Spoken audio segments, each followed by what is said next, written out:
going on, everybody? And welcome back to the Stat Sheets podcast. I'm Alex with my boy Najee. And you see, Najee is decked out in all the NBA gear possible, and it's only fitting. We're going to talk about I don't know if it's a surprising result so far in the season, but it's definitely interesting. The only winless team in the NBA so far, the Memphis Grizzlies, at 0-5 as we start the in-season tournament today. And the Grizzlies without Ja suspended for 25 games. Steven Adams out for the year with knee injury. No Brandon Clark. They are struggling, and they really only have a few pieces on that roster, and it's showing as they got blown out the other night by the Jazz, and they're sitting at winless, the only team winless. Najee, what's going on with the Memphis Grizzlies, man? Well, them, the Celtics, and the Mavericks kind of all have one thing in common. They have a donut on their record somewhere, except theirs is in the wrong place. You know what's crazy? I've been saying this for the past few years. I don't believe in the Grizzlies hype train. Have not been an avid believer in the Ja Morant hype. He's better than Zion out that draft. Zion's just been hurt. I've seen him win multiple games without Ja Morant, but this is different. You're forcing Jaren Jackson Jr. to give you 30 points a game.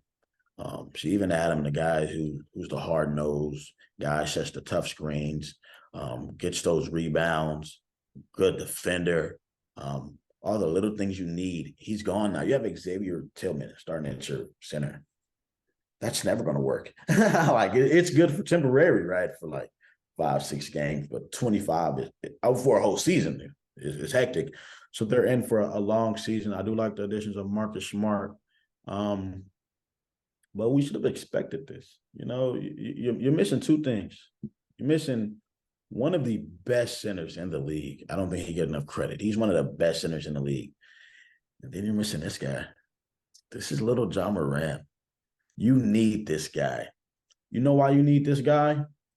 Marcus Smart cannot be the only playmaker on your team. Derrick Rose is gone now. Marcus Smart cannot be the only playmaker on your team. You cannot make Marcus Smart give you 20 to 30 points every game you have a chance. You cannot force Jaren Jackson Jr. to give you 20 to 30 points every game to have a chance. What you need is Ja Morant, very athletic, a great ball handler, can hold his own on the defense. He's tough. He's gritty. He's everything that the Grizzlies mantra stands about. And those guys are too, but you're missing that leader. You're missing a leader on the court, and you're missing a leader off the court in Steven Adams. So Ja Morant's the leader on the court. He's going to get you going. He's going to show you what needs to be done, right? Steven Adams is that guy, that vocal piece. All right, he's doing it, but this is what we need to do as a team. We need to come together. This is how we need to act.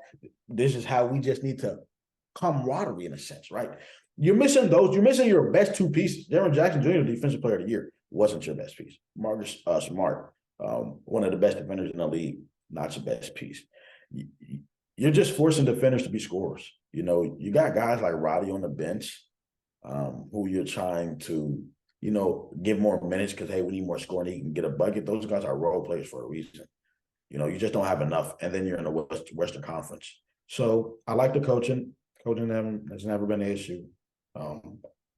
I like the pieces they do have as far as Desmond Bane, Tillman, Brandon Clark still gone too. Brooks is gone too. And I know everybody's probably thinking, dang, do they need Brooks like this? No, because Brooks and the Rockets are doing nothing either. What they're missing is a lot to miss for an extended period of time. And you can only do so much. So I do think they'll turn the season around, right? They're still going to be competitive. They're still going to be elite.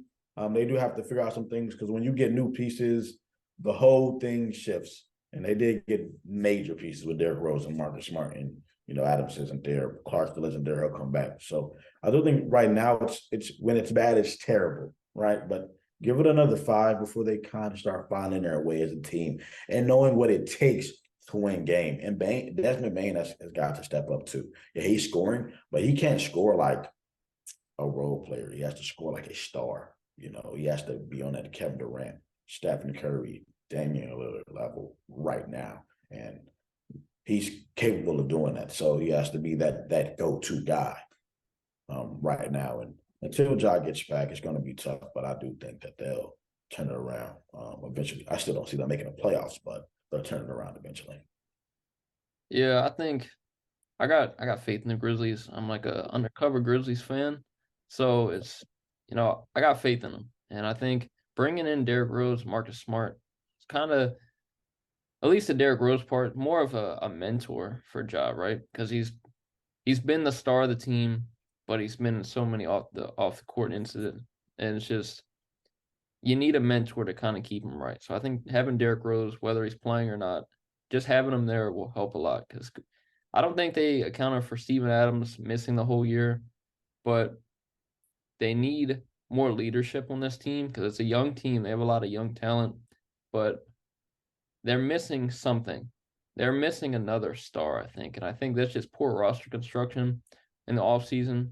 I don't really know who they could have brought in, but Desmond Bane's like a number two to me. I'm a big fan of Desmond Bane. I think he's a number two star on this team, obviously behind Ja. I don't think he'll ever take that leap to being the top guy, but right now they're relying on him to be that top guy. And so far, it just hasn't worked out.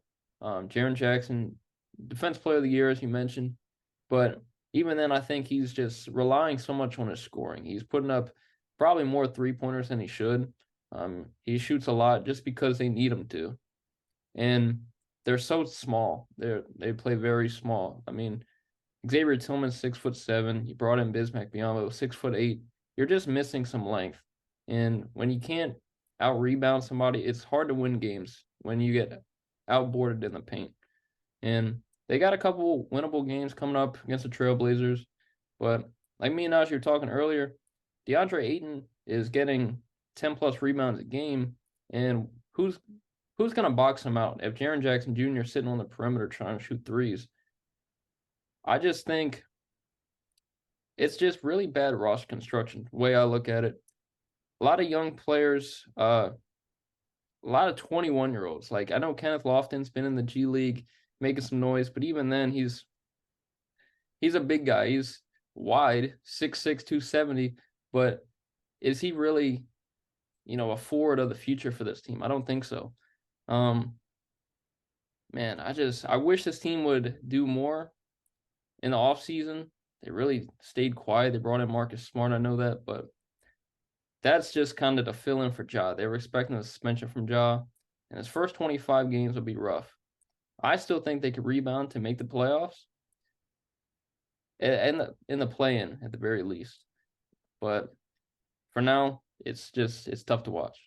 You know what's crazy? And I forgot to mention this. It's crazy I forgot this because I'm a huge fan. The biggest blow this offseason wasn't when you find out Steven Adams is gone. It wasn't to find out that John Morant's out for 25 games. It's to find out that Tyus Jones is off your team.